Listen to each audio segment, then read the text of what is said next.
Now, when Rachel saw that she had not borne Jacob any children,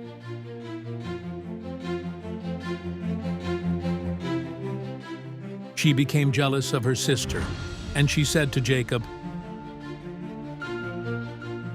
"Give me children, or else I am going to die." Then Jacob's anger burned against Rachel.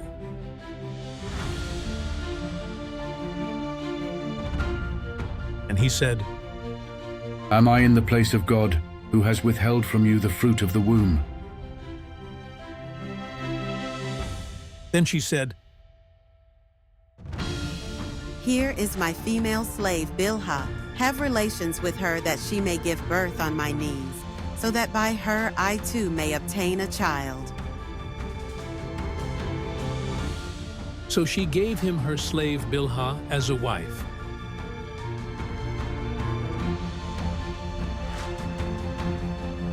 And Jacob had relations with her. Bilhah conceived and bore Jacob a son.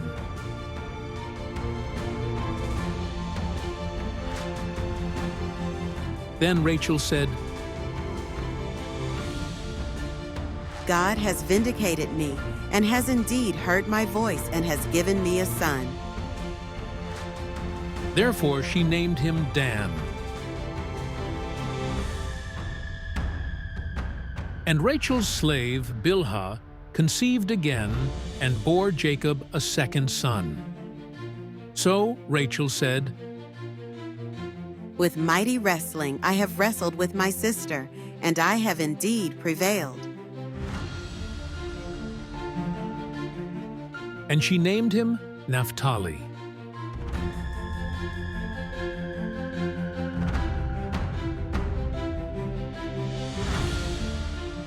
When Leah saw that she had stopped having children,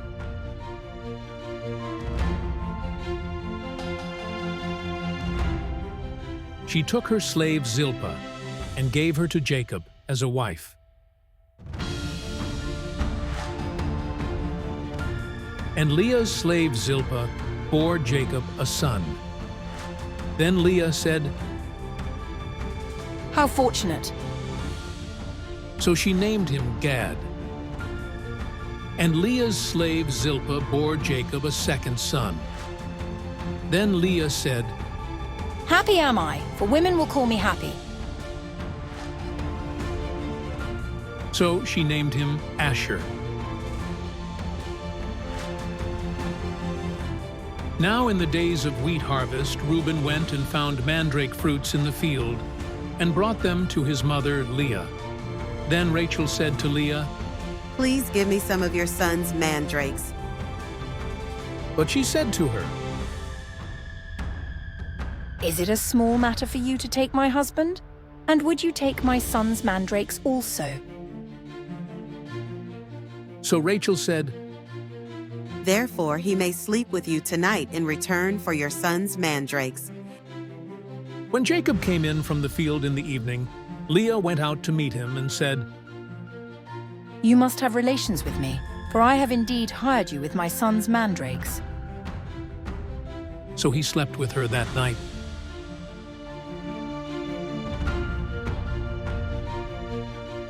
God listened to Leah, and she conceived and bore Jacob a fifth son. Then Leah said, "God has given me my reward because I gave my slave to my husband." so she named him Issachar. And Leah conceived again and bore a sixth son to Jacob. Then Leah said, "God has endowed me with a good gift. Finally, my husband will acknowledge me as his wife, because I have borne him 6 sons." So she named him Zebulun.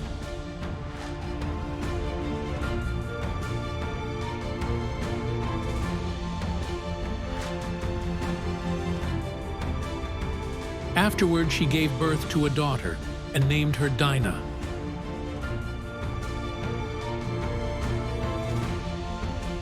Then God remembered Rachel, and God listened to her and opened her womb.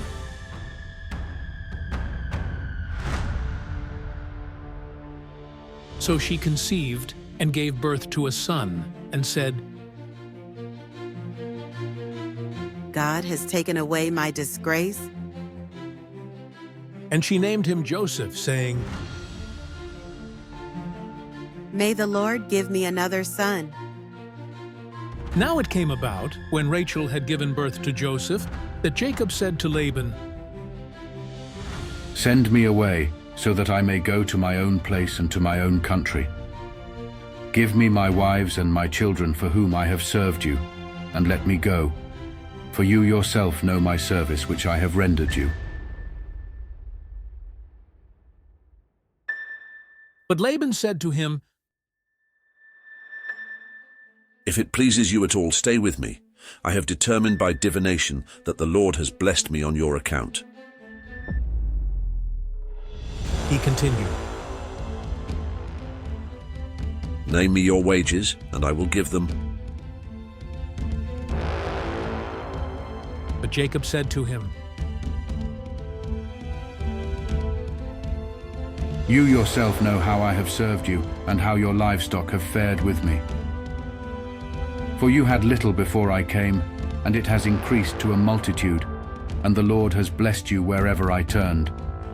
But now, when shall I provide for my own household also? So he said, What shall I give you? And Jacob said,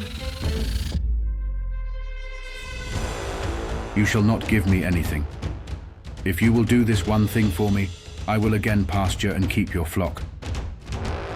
Let me pass through your entire flock today, removing from there every speckled or spotted sheep, and every black sheep among the lambs, and the spotted or speckled among the goats, and those shall be my wages.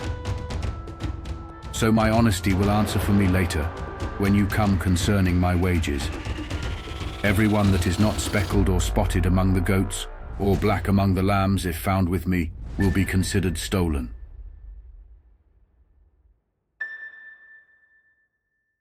Laban said, Good, let it be according to your word. So he removed on that day the striped or spotted male goats,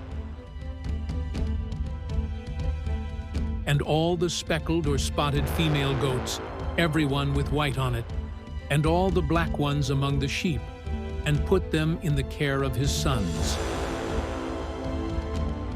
And he put a distance of 3 days' journey between himself and Jacob fed the rest of Laban's flocks. Then Jacob took fresh rods of poplar, almond, and plane trees, and peeled white stripes in them, exposing the white that was in the rods. He set the rods which he had peeled in front of the flocks in the drinking troughs, that is, in the watering channels where the flocks came to drink, and they mated when they came to drink. So the flocks mated by the rods, and the flocks delivered striped, speckled, and spotted offspring. Then Jacob separated the lambs, and made the flocks face toward the striped and all the black in the flock of Laban. And he put his own herds apart, and did not put them with Laban's flock. Moreover, whenever the stronger of the flock were mating, Jacob would place the rods in the sight of the flock in the drinking troughs, so that they would mate by the rods. But when the flock was sickly, he did not put them in. So the sickly were Laban's, and the stronger were Jacob's. So the man became exceedingly prosperous, and had large flocks, and female and male servants, and camels and donkeys.